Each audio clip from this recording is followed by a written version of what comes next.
Terima kasih atas kesempatan ini. Kalau latar belakang saya, kalau masalah pendidikan, saya enggak sampai kuliah, sampai LSTA aja. Itu sekolah guru dulu.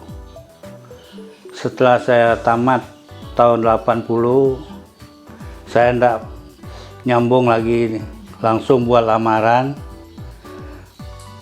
Semua kami diangkat menjadi guru SD itu tahun 81. Nah, saya mengajar, pindah beberapa sekolah selama 10 tahun. Kemudian setelah itu diangkat sebagai kepala sekolah, karena kepala sekolah saya pensiun. Rupanya dia diam-diam ke Deknas, suruh saya pengganti dia. Nah, setelah saya kepala sekolah kurang lebih sekitar 13 tahun, saya dibutuhkan pindah ke Tanjung, karena selama saya dalam sekolah, saya sering keluar oleh Pemda juga, karena saya aktif di kesenian, baik itu tari, kemudian ukir. Sempat saya disuruh pelatihan sempat 3 kali. Yang pertama tahun 84 di Jogja, itu waktu itu tari kesenian tari dan seni rupa selama 6 bulan. Habis itu sampai ke Jepara, karena saya juga aktif di seni rupa. Saya juga 6 bulan di situ. Nah, sehingga saya pulang, Bupati Besing waktu itu menyarankan supaya Deknas mindahkan saya ke Tanjung Silor. Kenapa kita suruh si Tanyet ini kita sekolahkan, sudah bisa bekerja tapi tinggal di kampung, pindahkan di kota aja. Jadi saya didatangi, suruh pindah ke Deknas. Saya nolak, saya enggak cocok di situ, karena waktu itu katanya penilik kan waktu itu. Kemudian setahun setelah itu saya ditawarkan ke pariwisata. Datang utusan dari Pemda, bagaimana kalau Bapak di pariwisata? Nah, kalau pariwisata mau saya bilang. Tahun 2002 itu, Bu, saya dipindahkan di pariwisata sampai saya pensiun di situ. Nah, selama saya di situ, saya juga kurang aktif di kantor, karena saya memang hobi di kesenian maupun di seni rupa. Jadi ada beberapa hasil karya saya yang agak besar. Itu museum yang di Tanjung Palas, dia punya ornamen baik di atas jendela itu ventilasi, kemudian di dalam, kemudian merancang Tugu Perdamaian itu awal, karena sudah direhab ya ada tambahan lah. Jadi kemudian di kesenian seni tari, karena saya juga kuat di situ ya, sering ikut festival lah.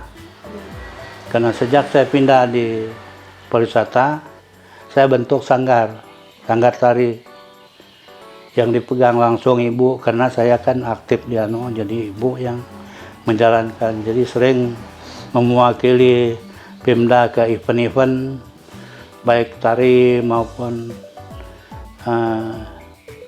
pameran barang seni lah. Karena kadang-kadang pemerintah kan nggak punya dia, jadi dia memanfaatkan kita yang punya sanggar yang dibawa. Jadi disitulah kita cari pengalaman tambahan di samping bakat alam. Jadi kami tidak mengikuti pendidikan cuma otodidak barangkali namanya ya. Jadi bertambah karena tidak berhenti terus menerus, sehingga saya menekuni seni itu. Mungkin latar belakang saya mengikuti seni ini barangkali itu yang sempat saya sampaikan.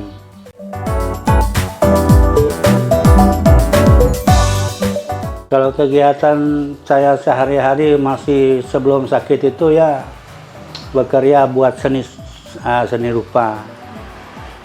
Itu merupakan tameng, kemudian mendau, ya, topi seperti yang Ibu Ano tadi.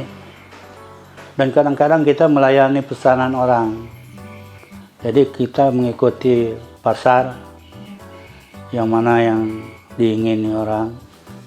Tapi sejak saya pensiun dan apalagi tambah sakit, ya saya menyarankan anak saya melanjutkan kegiatan yang selama ini saya lakukan.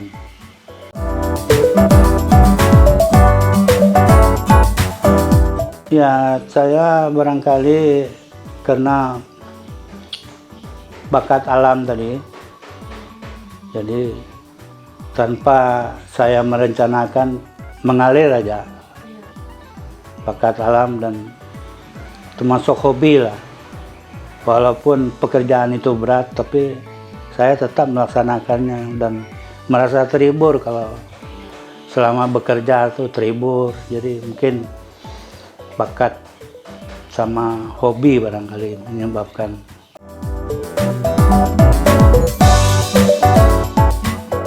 Kalau karya-karya yang saya hadirkan itu, kalau dulu kita punya galeri, itu hampir orang dalam maupun luar daerah sering datang ke situ. Tapi untuk sekarang ini tinggal puing-puingnya, sisa-sisanya, karena sudah faktor umur barangkali, jadi sudah tidak begitu aktif. Tapi kalau dilihat sebelah rumah ini, karena ada anak saya sebelah, mungkin ada. Tapi kalau membutuhkan bagaimana bentuk yang sudah selesai, mungkin nanti bisa kita kirim yang sudah sering kita buat dulu.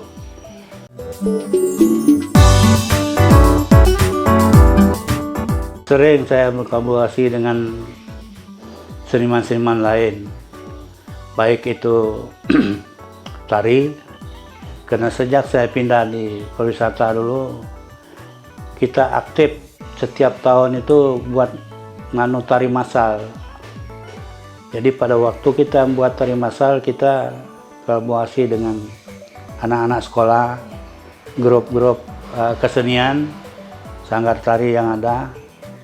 Kemudian kita gabungkan, kadang-kadang orang Tidung itu kita buat sekitar 150 orang begitu, belungan begitu, baru kita gabungkan di lapangan. Jadi tidak macam sekarang ini. Kalau sekarang ini kan birau kurang, mungkin karena anggaran barangkali. Kalau zamannya saya itu hampir tiap tahun ada dulu. Kebetulan saya di pariwisata itu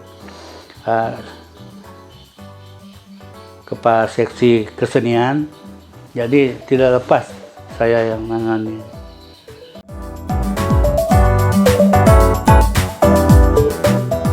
Ya, inspirasi itu selain melihat orang, artinya kadang-kadang kita lihat TV, lihat jadi dari situ kita petik untuk menambah apa yang ada di diri kita. Karena waktu saya pelatihan yang saya sampaikan di atas, itu banyak perubahan setelah saya pulang. Banyak tokoh-tokoh di kabupaten kita ini protes apa yang saya dapat di luar. Kata mereka, jangan suruh si Tanya itu ngajar nari, itu salah. Untuk sementara itu yang dipakai sekarang. Jadi tidak selalu tradisional yang zaman dulu betul. Jadi sekarang sudah ada generasi yang sampai sekarang menurut ajaran kita selama kita mengadakan buat sanggar. Seperti saya katakan tadi, kita punya sanggar dulu, jadi banyak yang ngintip, ambil contoh-contoh yang ada, baik gerak, pakaian, dan lainnya.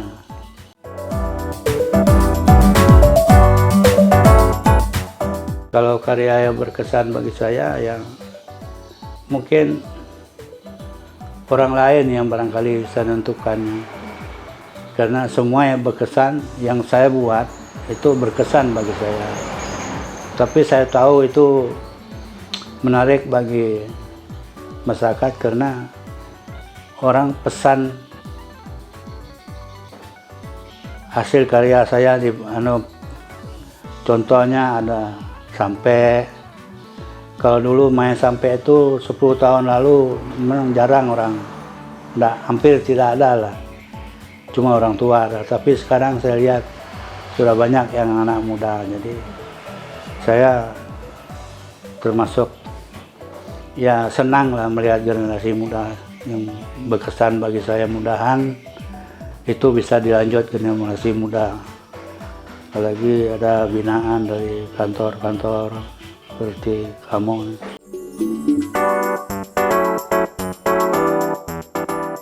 Saya biasanya menyampaikan pesan melalui seni saya itu dari bentuk motif ukiran.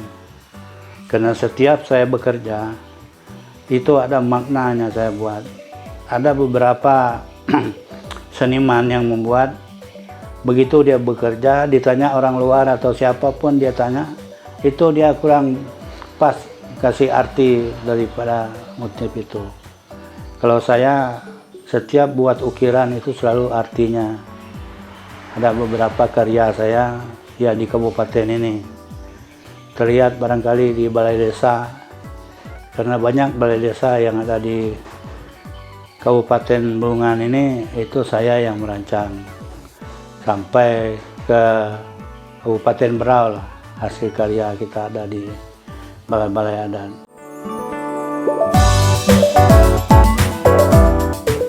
Itu lamanya itu tergantung jenis pekerjaan yang dikerjakan. Tapi kalau rata-rata yang saya rancang itu ya sekitar 1 sampai 2 minggu lah. Itu bisa terlihat sudah bisa 100% hasil kerja. Sekitar 2 minggu lah. Kecuali kalau ada halangan ya mungkin lebih dari situlah.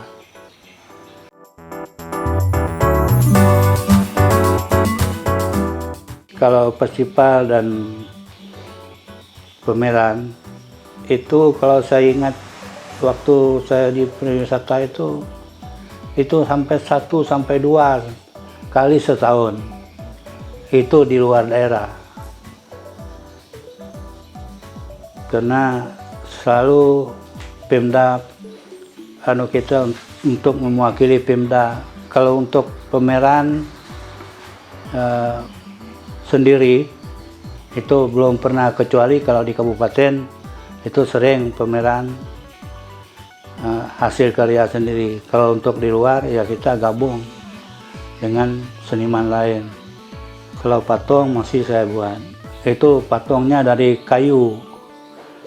Kalau semen saya kurang begitu dengan semen, tapi kalau kayu itu sering saya buat.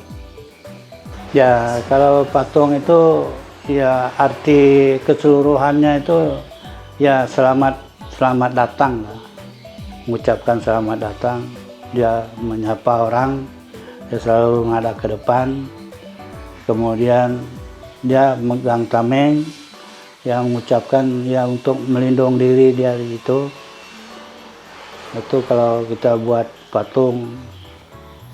Cuma dulu banyak patung kita buat, ya mungkin ada yang tidak senang jadi dibuka semua.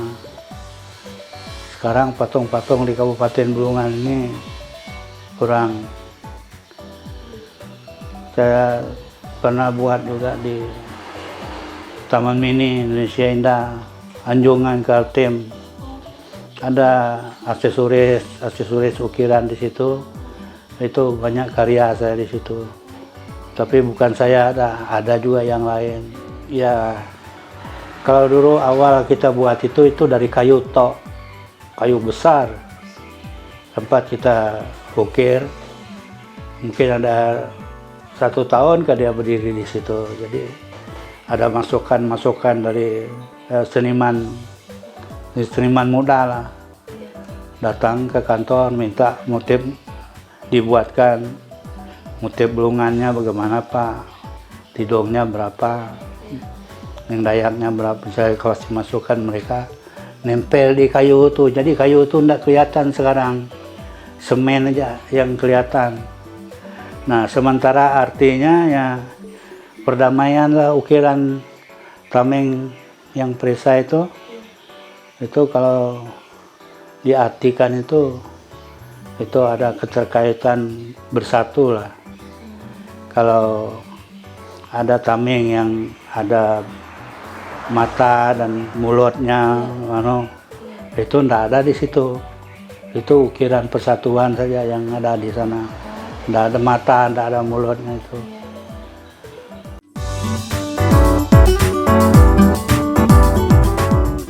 Ya, saya mempertahankan seni itu ya mungkin karena ya menerima masukan dari orang juga. Artinya ya dilanjutkan aja hasil karya Bapak ini. Jadi saya mempertahankannya karena saya kadang-kadang lihat seni di luar itu tidak cocok dengan saya. Kalau orang seniman ukir itu lihat, dia bisa membedakan ukiran Dayak Kenyah di Kaltara, di Samarinda, apalagi di Kalimantan yang lain, misalnya Kalimantan Barat. Kemudian bentuk ukiran bulungan sama tidong itu saya sudah di luar kepala itu desainnya itu. Jadi kadang-kadang orang datang suruh buat tuh ya, langsung ke sini.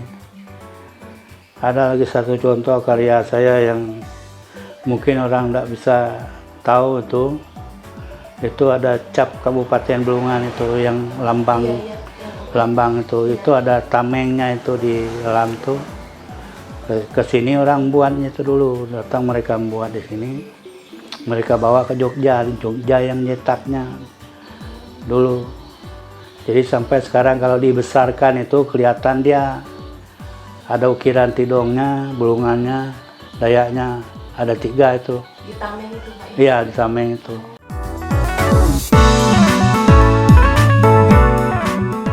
Kalau perkembangan seni sekarang ini saya lihat agak pesat.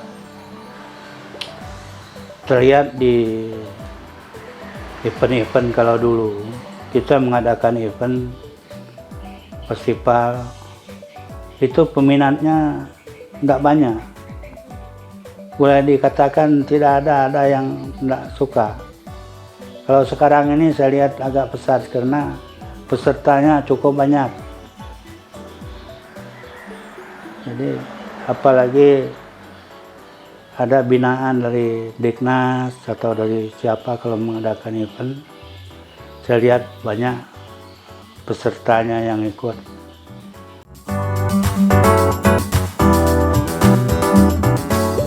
Ya, harapan kita ya bukan saya saja, mungkin kita semua, supaya dapat berkembang terus menerus dengan adanya lomba-lomba baik tingkat SD, SMP, SMA.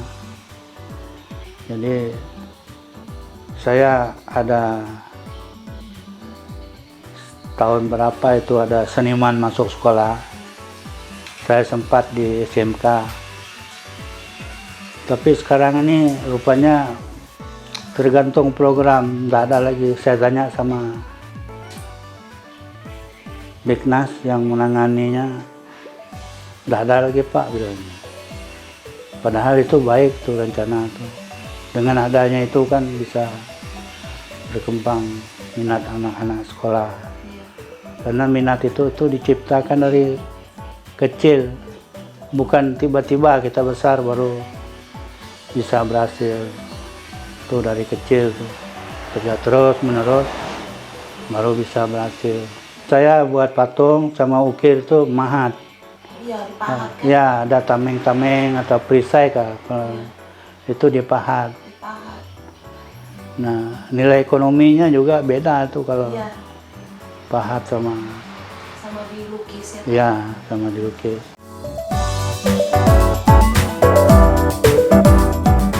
Kalau tantangan selama saya bekerja, ya saya rasa ada, cuma yang tidak banyak. Tantangannya yang barangkali datang dari orang yang bukan seni, yang mana yang baik ya dikatakannya salah dan sebagainya. Kalau menurut dia, padahal seni itu memang beda artinya kalau bagi orang-orang, tetapi ya kita tetap bekerja sesuai dengan apa yang kita buat, karena salah satu hasil seni itu di antara 100 orang yang menilai itu beda-beda, ya tidak harus sama dia punya. Macam kalau ditanya tuh arti tarian itu ya 5 orang hasilnya tidak selalu sama. Begitu kalau namanya seni.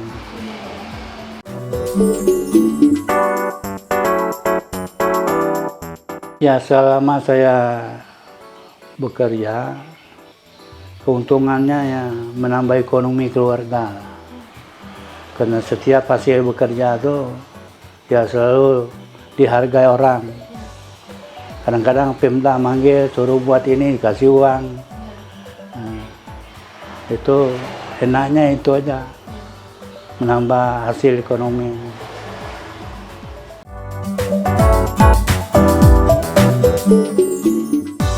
Ya, kalau rencana saya memang tidak pernah mau pensiun, tapi karena fisik, mungkin karena usia barangkali sudah tenaga tidak kuat, keinginan tuh ya tetap ada, cuma ya sudah tidak kuat lagi bekerja, faktor umur.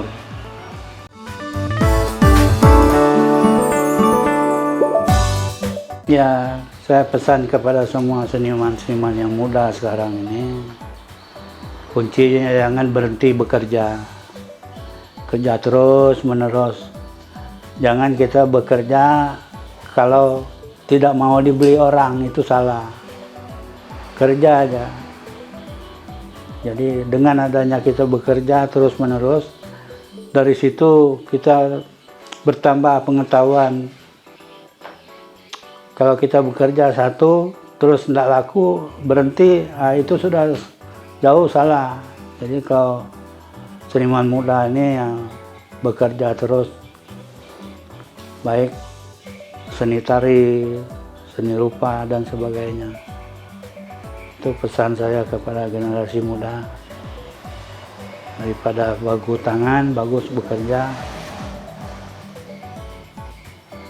Apalagi sekarang ini, kalau dulu kan contoh-contoh seni ukir, tari, itu susah lah kita dapat. Kalau sekarang ini itu canggih, lihat di YouTube sudah banyak di situ. Mungkin itu aja yang pesan saya. Jadi ucapan terima kasih kedatangannya.